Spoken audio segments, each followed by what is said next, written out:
तो गाइस खैर तो यार तब लोग तो यार देखो यार सबके दिमाग में एक चीज चलती रहती है यार, मुझे कोई ऐसी ट्रेडिंग स्ट्रेटजी बताओ यार कि उससे मुझे प्रॉफिट हो, क्योंकि हर ट्रेडिंग स्ट्रेटजी जो है ना हर किसी को सूट नहीं करती। देखो ये बात तो है, आप कोई भी ट्रेडिंग स्ट्रेटजी लोगे ना तो आपको लगेगा यार आपको हर ट्रेडिंग स्ट्रेटजी पसंद नहीं आएगी। देखो पहली बात तो, और कुछ ट्रेडिंग स्ट्रेटजी ऐसी होगी जो सिर्फ आपको पसंद आएगी और लोगों को पसंद नहीं आएगी।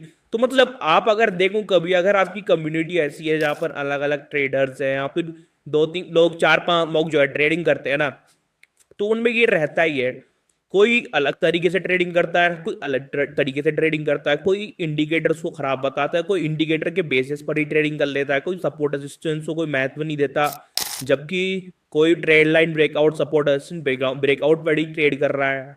किसी को एसएमसी पसंद है तो किसी को एसएमसी पसंद नहीं है। तो मतलब अलग अलग सबकी साइकोलॉजी होती है और अलग अलग ट्रेडिंग स्ट्रेटजी होती है। तो अपन भी देखो अपनी वीडियोस में जो है अलग अलग ट्रेडिंग स्ट्रेटजीज के बारे में बात करते रहते हैं, ताकि जो है अपने जितने भी व्यूअर्स है वो अपनी पसंद के अनुसार जो है उन ट्रेडिंग स्ट्रेटजीज को वो अप्लाई कर सकते हैं। तो आज अपन एक ऐसी ट्रेडिंग स्ट्रेटजी के बारे में बात करने वाले हैं, थोड़ी अलग ट्रेडिंग स्ट्रेटजी रहेगी। और वो जो ट्रेडिंग स्ट्रेटजी यार हम बताने जा रहे हैं आपको, तो वो बेस्ड रहेगी अपने एसएमसी पर।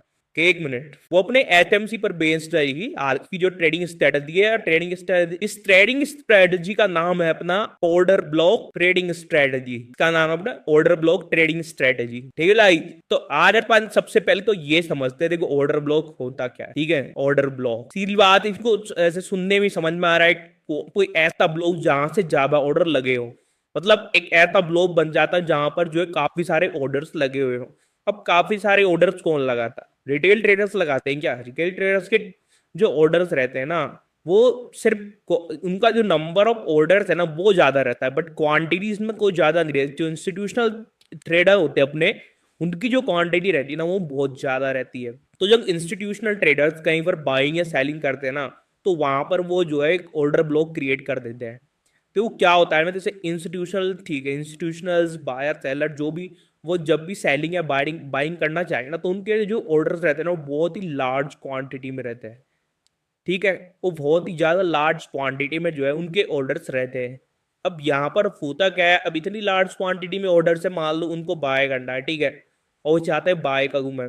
अब बाय कब करेंगे? जब उनको सेलर्स मिलेंगे।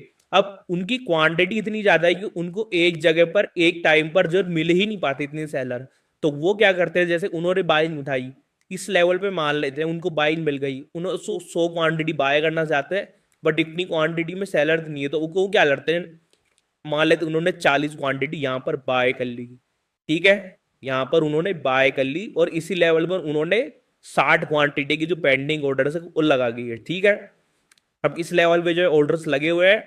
अब क्या होगा ना, जब भी प्राइस ऐसे ऊपर जाके वापस नीचे आएगा ना, तो यहीं से शूट कर जाएगा। क्यों? क्योंकि यहाँ पर फिर ये जो 60 ऑर्डर जो लगे हुए थे ना वो फिल हो जाएंगे। तो इस तरह यहाँ पर जो है ऑर्डर ब्लॉक जो है ना यहाँ पर काम करता है यहाँ पर। ठीक है, तो सिंपल सा कॉन्सेप्ट है ऑर्डर ब्लॉक का, जो मैंने आपको समझा दिया कि ऑर्डर ब्लॉक बनते क्यों है और वो काम कैसे करते हैं। फिर वहां पर जब प्राइस आता है तो बाउंस बैक चो लेता है। क्यों? क्योंकि वहां पर पहले से ही जो है ऑर्डर लगे हुए रहते हैं।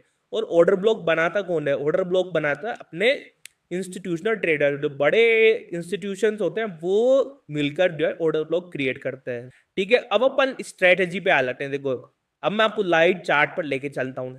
ठीक है, अब देखो क्या होता है ना, देखो जैसे यहां पर देखो, अब ऑर्डर ब्लॉक देखो बनते का है। सबसे पहले तो ये समझ लेना चाहिए अपने को, जब भी कोई एक ऐसा लेवल देखो, एक ऐसी कैंडल देखो जिसके नीचे कोई कैंडल ना हो, मतलब जो उसकी प्रीवियस वाली कैंडल होती है ना वो उसके नीचे ना हो, वो उसके ऊपर ही हो। जैसे कि अगर मैं बाइक के लिए देख बता रहा हूँ ना, अब जैसे देखो ये वाली कैंडल एक है ना, अब ये वाली कैंडल इसकी प्रीवियस वाली कैंडल इससे ऊपर है, बस हम लोग प्रीवियस वाली देखेंगे। ठीक है, अब ये प्रीवियस वाली कैंडल इससे ऊपर है। अब देखो यहाँ पर कितनी बड़ी बड़ी कैंडल्स हुई है। तो सीधी सी बात है कि देखो यहाँ पर जो है इंस्टीट्यूशनल बायर्स आए हैं, डेफिनेटली आए हैं। अब उन्होंने ऑर्डर ब्लॉक कहाँ क्रिएट किया है ये देखना जरूरी है। अब देखो यहाँ पर अपन ऑर्डर ब्लॉक कहते देखेंगे। देखो ऑर्डर ब्लॉक देखने का क्या तरीका है, सबसे पहले तो क्या होना चाहिए ना, देखो जो ऑर्डर ब्लॉक होता है ना, ऑर्डर ब्लॉक के जस्ट ऊपर जो है ना एफवीजी होता है। जब ऑर्डर ब्लॉक के जस्ट ऊपर एफवीजी होता है तब उसको अपन वैलिड ऑर्डर ब्लॉक मानते हैं। ठीक है, अब देखो अगर अपन यहां से शुरू करें, यहां से इस वाले लेवल से शुरू करें अपन ऑर्डर ब्लॉक ढूंढना, तो यहाँ पर अपने को कहाँ मिलेगा? देखो ये वाली कैंडल है, रेड कैंडल है, अगर इसको अपन ऑर्डर ब्लॉक कंसिडर करके यहाँ इसके ऊपर एफवीजी देखे तो इसके ऊपर एफवीजी अपने को कहाँ मिलेगा? एफवीजी है ही नहीं इसके ऊपर। क्यों नहीं है? देखो ये इस कैंडल का हाई हो गया और इस वाली कैंडल का लो सेम है, तो यहाँ पर कोई एफवीजी है ही नहीं।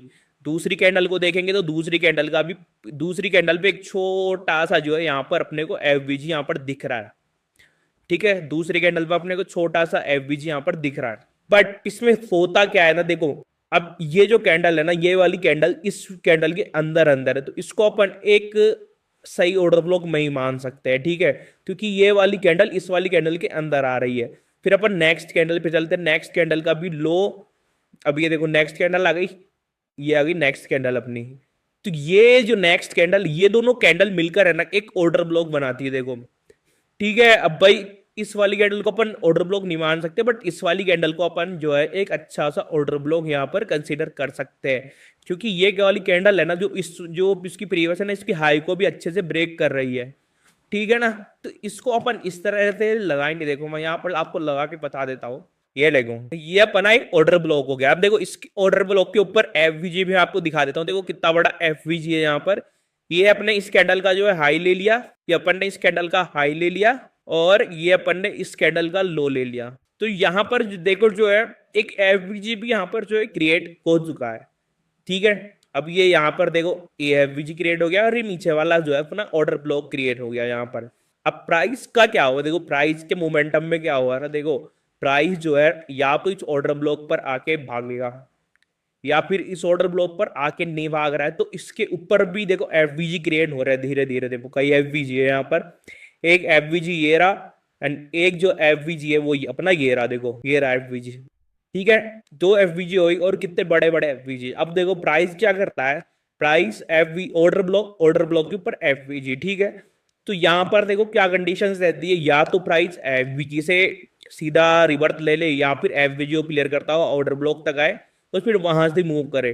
अब देखो यहाँ पर क्या हुआ, फर्स्ट वाला एफवीजी था ना ये, तो यहाँ तक प्राइस आया और यहीं से देखो कितना अच्छा मूव कर गया। तो यहाँ पर क्या अपन क्या करेंगे इस स्ट्रेटजी में अपन क्या कर सकते हैं, इस स्ट्रेटजी में अपने को एक तो ऑर्डर ब्लॉक फाइंड आउट कर लेना है, फिर ऑर्डर ब्लॉक के बाद अपने को एफवीजी फाइंड आउट करना है यहाँ पर, और फिर हर एक एफवीजी पर देखना है कि प्राइस मूवमेंट ले रहा है कि नहीं।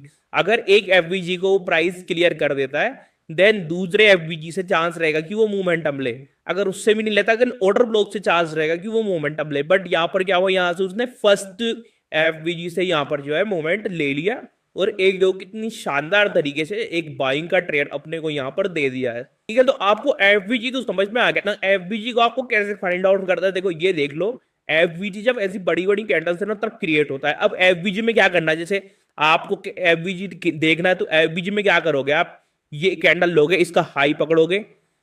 ठीक है, इसका हाई पकड़ोगे और इस वाली जो बीच वाली कैंडल को छोड़ के दूसरी वाली कैंडल का लो पकड़ लोगे, तो फिर बीच में जो ये बनेगा ना ये जोन, ये एफवीजी है फिर यहाँ। ठीक है, तो इस एफवीजी से प्राइस ने जो किस तरह से रिजेक्शन लिया और एक बाइंग साइड के लिए इन्होंने एक ट्रेड कर दिया। ठीक है, अब देखो सेम होता है इसमें साइड के लिए अपने को एफवीजी और ऑर्डर ब्लॉक देखना है। देखो अब देखो यहाँ पर देखो आप इस जगह पर देखो ये कैंडल है। ठीक है, ये देखो यहाँ पर ये कैंडल है, अभी देखो यहाँ पर ये बनी अच्छी सी शानदार सी कैंडल। ठीक है, ये एक कैंडल बनी यहाँ पर, तो यहाँ पर क्या हुआ, इस कैंडल के साथ यहाँ पर जो है एक ऑर्डर ब्लॉक क्रिएट हो गया। इसको मैं यही कर देता हूँ, देखो इसको ये ब्लॉक मैं इसको यही बना देता हूँ। ये देखो इस कैंडल के साथ यहाँ पर एक ऑर्डर ब्लॉक जो है क्रिएट हो गया, और यहाँ पर ऑर्डर ब्लॉक क्रिएट हो गया, और यहाँ पर देखो एक छोटा सा जो है एफवीजी क्रिएट हुआ यहाँ पर। अब देखो इसमें क्या करेंगे अपन, इस कैंडल का लो ले लेंगे, ये अपन ने लिया, इस कैंडल का यहाँ पर हाई लिया और इस कैंडल का लो ले लिया, तो यहाँ पर जो एक एफवीजी भी क्रिएट हो रहा है। बट यहाँ पर देखो क्या होगा, देखो ये वाला ऑर्डर ब्लॉक क्रिएट हुआ और इस वाले ऑर्डर ब्लॉक पर आके सीधा प्राइस वापस से नीचे चला गया। तो यहाँ पर देखो अपने को सीधी सी सिंपल सी स्ट्रेटजी है, आप बाइंग साइड के लिए जाओ या फिर सेल साइड के लिए, जब भी एक मोमेंटम क्रिएट होता है, जब भी प्राइस पुल बैक लेता हुआ ऊपर या नीचे जाता है, वहां पर जो है काफी सारे एफवीजी ऑर्डर ब्लॉक्स क्रिएट होते हैं। तो जैसे ही वो क्रिएट हो आपको वहां पर मार्क कर लेने और कोई ना कोई ऑर्डर ब्लॉक या कोई ना कोई एफवीजी पर आके प्राइस जो है रिवर्स जरूर लेता है। और देखो यहाँ पर भी इसने प्राइस ने रिवर्स लिया और नीचे गया है प्राइस, देखो। तो इस तरह पे ये जो अपनी एफवीजी और ऑर्डर ब्लॉक वाली स्ट्रेटजी ना, ये यहाँ पर काम करती है। अब आपको देखो ऑर्डर ब्लॉक की कुछ रूल्स होते हैं, मैं आपको बता देता हूँ। देखो ऑर्डर ब्लॉक के क्या रूल्स होते हैं। एक वैलिड ऑर्डर ब्लॉक क्या होता है, देखो एक वैलिड ऑर्डर ब्लॉक वही होता है, वैलिड ऑर्डर ब्लॉक होता है अपना जब उसके ऊपर जो है एफवीजी होता है। जब किसी भी ऑर्डर ब्लॉक के ऊपर अगर वो बाय के लिए उसके ऊपर एलपीजी होना चाहिए, अगर सेल के लिए बन रहा है तो उसके नीचे जो है एफवीजी होना ही चाहिए। अगर एफवीजी नहीं है तो वो जो है एक अच्छा ऑर्डर ब्लॉक नहीं है, ठीक है। और हमेशा जो ऑर्डर ब्लॉक बनते हैं ना, उसमें जो प्रीवियस कैंडल जो रहती है ना, अगर बाय साइड के लिए कोई ऑर्डर ब्लॉक बन रहा है तो वो प्रीवियस कैंडल के नीचे ही क्लोज करेगा, ठीक है। अगर प्रीवियस कैंडल ऐसी है तो यहाँ पर ये वैलिड ऑर्डर ब्लॉक नहीं है। और सेल साइड के लिए बन रहा है तो सेल साइड के लिए वो, अगर देखो ये वाली अगर आप इसको ऑर्डर ब्लॉक मान रहे हो ना, तो ये वाली जो कैंडल रहती है ना, ये उसके ऊपर ही जो है क्लोज, सॉरी इसके ऊपर इसका जो हाई होना चाहिए, ठीक है। इस तरह नहीं होना चाहिए ये, ठीक है। तो यहाँ पर समझ में आ गया। अगर 22 तारीख के लिए देख रहे हैं तो जो ऑर्डर ब्लॉक की कैंडल का जो लो है वो प्रीवियस कैंडल के नीचे ही होना चाहिए, उसके ऊपर नहीं होना चाहिए। और सेल साइड के लिए जो ऑर्डर ब्लॉक बनेगा उसका जो हाई है वो प्रीवियस कैंडल के ऊपर ही होना चाहिए, उसके नीचे नहीं होना चाहिए। तो इस तरह से जो है आप ऑर्डर ब्लॉक्स को देख सकते हो, उनके ऊपर जो है आप एफवीजी भी जो है क्रिएट कर सकते हो, ठीक है। तो आपने देखा आज ऑर्डर ब्लॉक और ऑर्डर ब्लॉक के अकॉर्डिंग अपन कैसे ट्रेड ले सकते हैं, आपने ये भी जाना। अगर आपको ये चीज समझ में आ गई हो तो आप एक डीमेट अकाउंट ओपन कर सकते हैं। अपने डिस्क्रिप्शन में जाके धन ऐप डाउनलोड कर लीजिए, उसमें अपना डीमेट अकाउंट ओपन कर सकते हैं। साथ साथ अपने टेलीग्राम चैनल्स को भी ज्वाइन कर सकते हैं। और आज की वीडियो अगर आपको पसंद आई, इंफॉर्मेटिव लगी, तो वीडियो को लाइक करें और वीडियो को शेयर करें और चैनल को सब्सक्राइब करें। आज के लिए इतना ही वीडियो में, बाकी मिलते हैं पर, बाय बाय।